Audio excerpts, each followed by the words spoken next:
ಚನ್ನಗಿರಿಯಲ್ಲಿ ಅಪಘಾತ ವರದಿ ಮಾಡುತ್ತಿದ್ದ ಪತ್ರಕರ್ತ ದೇವರಾಜ್ ಕೆ ಮೇಲೆ ದೌರ್ಜನ್ಯ, ಬೆದರಿಕೆ, ಮಾಧ್ಯಮ ಸ್ವಾತಂತ್ರ್ಯಕ್ಕೆ ಗಂಭೀರ ಧಕ್ಕೆ. ದಾವಣಗೆರೆ ಜಿಲ್ಲೆಯ ಚನ್ನಗಿರಿ ತಾಲೂಕಿನಲ್ಲಿ ಪತ್ರಕರ್ತನ ಮೇಲೆ ನಡೆದ ದೌರ್ಜನ್ಯ ಘಟನೆ ಮಾಧ್ಯಮ ಸ್ವಾತಂತ್ರ್ಯ ಹಾಗೂ ಪತ್ರಕರ್ತರ ಭದ್ರತೆ ಕುರಿತು ಗಂಭೀರ ಪ್ರಶ್ನೆಗಳನ್ನು ಎತ್ತಿದೆ. ಸಾರ್ವಜನಿಕ ಹಿತಾಸಕ್ತಿಗಾಗಿ ಕೆಲಸ ಮಾಡುವ ವರದಿಗಾರರ ಮೇಲೆ ಇಂತಹ ಹಲ್ಲೆಗಳು ನಡೆಯುತ್ತಿರುವುದು ಖಂಡನೀಯ ಮಾತ್ರವಲ್ಲ, ಪ್ರಜಾಸತ್ತಾತ್ಮಕ ವ್ಯವಸ್ಥೆಯ ಮೂಲಭೂತ ಮೌಲ್ಯಗಳ ಮೇಲೆ ದಾಳಿಯೂ ಆಗಿದೆ. ಏಪ್ರಿಲ್ 21ರಂದು ನಡೆದ ಈ ಘಟನೆ ಪತ್ರಕರ್ತ ದೇವರಾಜ್ ಕೆ ಅವರು ರಸ್ತೆ ಅಪಘಾತದ ವರದಿ ಮಾಡಲು ತೆರಳಿದ್ದ ಸಂದರ್ಭದಲ್ಲಿ ಸಂಭವಿಸಿದೆ. ಮಾಹಿತಿ ಸಂಗ್ರಹಣೆ ಮಾಡುವ ಸಂದರ್ಭದಲ್ಲಿ ಅವರನ್ನು ನಿಂದಿಸಿ ಬೆದರಿಕೆ ಹಾಕಿ ಅವರ ಮೊಬೈಲ್ ಕಸಿದುಕೊಳ್ಳಲು ಯತ್ನಿಸಿರುವುದು ಕೇವಲ ವೈಯಕ್ತಿಕ ದೌರ್ಜನ್ಯವಲ್ಲ, ಇದು ಸತ್ಯವನ್ನು ಮುಚ್ಚಿ ಹಾಕುವ ಪ್ರಯತ್ನವಾಗಿದೆ.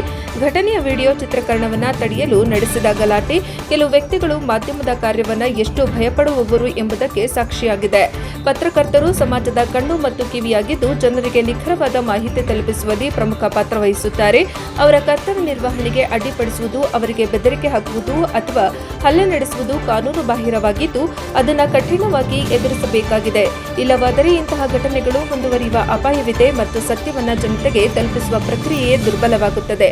ಈ ಪ್ರಕರಣದಲ್ಲಿ ಚನ್ನಗಿರಿ ಪೊಲೀಸ್ ಠಾಣೆಯಲ್ಲಿ ದೂರು ದಾಖಲಾಗಿರುವುದು ಒಳ್ಳೆಯ ಬೆಳವಣಿಗೆಯಾದರೂ ಕೇವಲ ಪ್ರಕರಣ ದಾಖಲಿಸುವುದರಿಂದ ಮಾತ್ರ ನ್ಯಾಯ ಸಿಗುವುದಿಲ್ಲ.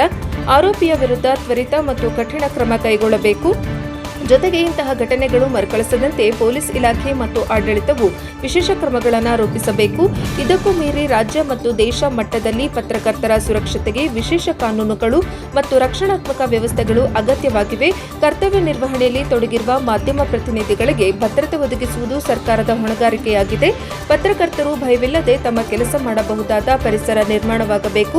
ಈ ಘಟನೆಯನ್ನು ಗಂಭೀರವಾಗಿ ಪರಿಗಣಿಸಿ ತಪ್ಪಿತಸ್ಥರ ವಿರುದ್ಧ ಉದಾಹರಣೆಯಾಗಿ ತಕ್ಕ ಶಿಕ್ಷೆ ವಿಧಿಸುವ ಮೂಲಕ ಇಂತಹ ಕೃತ್ಯಗಳಿಗೆ ಕಟ್ಟುನಿಟ್ಟಿನ ಎಚ್ಚರಿಕೆ ನೀಡಬೇಕಾಗಿದೆ. ಪ್ರಜಾಸತ್ತಾತ್ಮಕ ವ್ಯವಸ್ಥೆಯ ಶಕ್ತಿ ಮಾಧ್ಯಮ ಸ್ವಾತಂತ್ರ್ಯದಲ್ಲಿದೆ ಎಂಬುದನ್ನು ಮರೆಯಬಾರದು. Bureau report NKS TV4 Davanagere.